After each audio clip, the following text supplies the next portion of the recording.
Welcome to another Dark Knight Rises review. This time we're looking at the Movie Masters Bane figure. Now this is one I was very excited for, and I'm very pleased with it.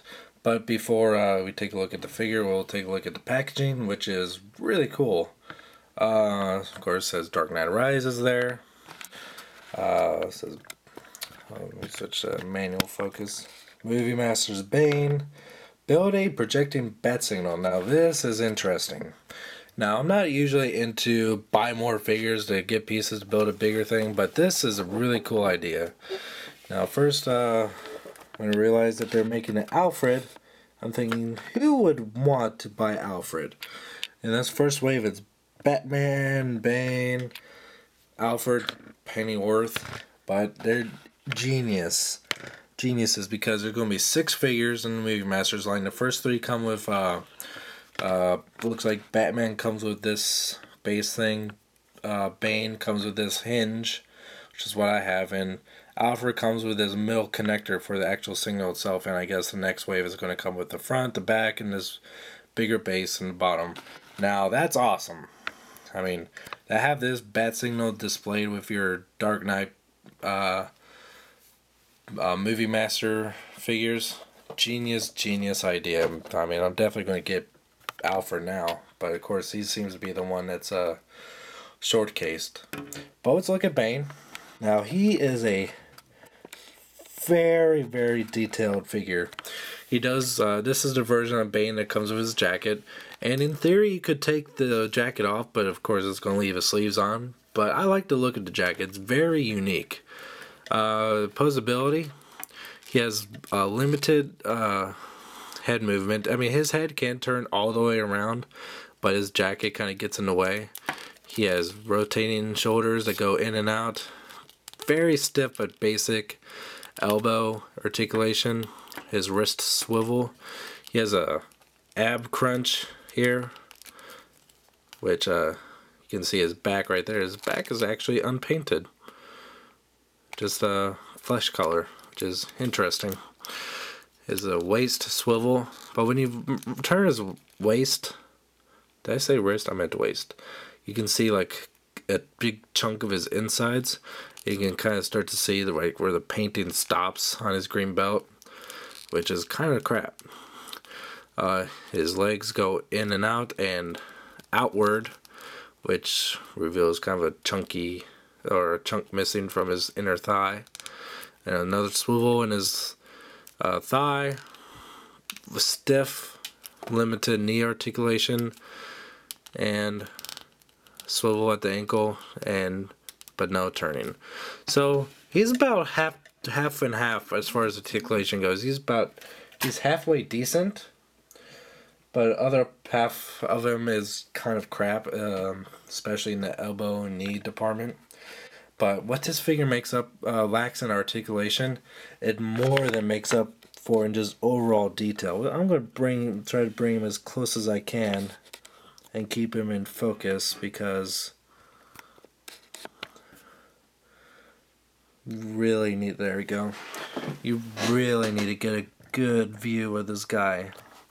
So, a lot of people have kind of criticized his mask, but I really dig it because you're able to see his Tom Hardy's, who's the actor who plays him, his eyes a little bit, so you see more emotion. The head is painted very nicely, and there's actually subtleties in the scalp where I'm not sure if you'll be able to see it. Maybe a little bit more on this angle, but it's kind of painted to make it look like he has a 5 o'clock shadow on his forehead, so he like shaves his head to so he can put on the mask. And just the overall detail on like his on the insides of his coat, really nice. His clothes underneath, also well done. He has a glove on one hand, barefisted on the other, and just everything about this is just really cool looking. And really glad that this figure came out in Movie Master line. I'm just really excited for the movie now. This is the one figure I would want, but you know, that I would have been okay with, but now I had to get all of them because I gotta have that bat signal.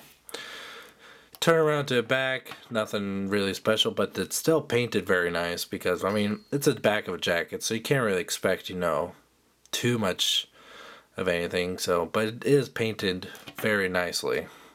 He has the pocket right there, and he doesn't come with any accessories other than, oh, that sounded awful. This hinge here, which is just a huge tease. I mean, come on.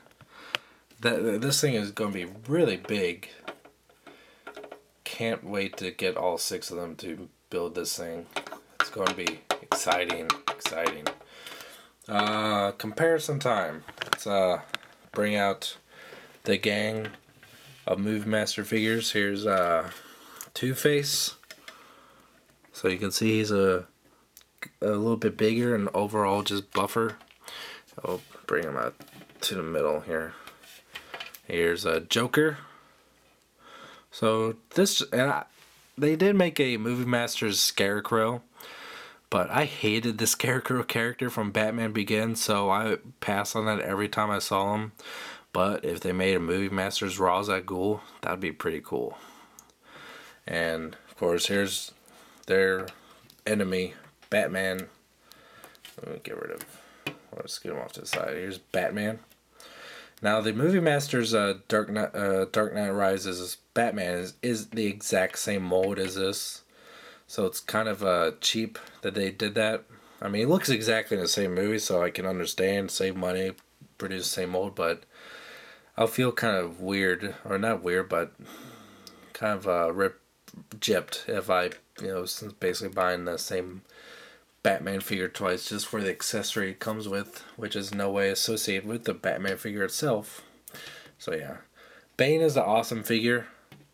If you were only get one Movie Master figure, I would definitely say get Bane. They are making a in one of the later waves, I believe the next wave, the Bane is going to be without the jacket, where he looks more like he's preparing for, you know, like he's fighting. Like the scene in the trailer, he's fighting Batman out in front of the city building. So you can wait for that one, but I think this looks really cool with the coat on.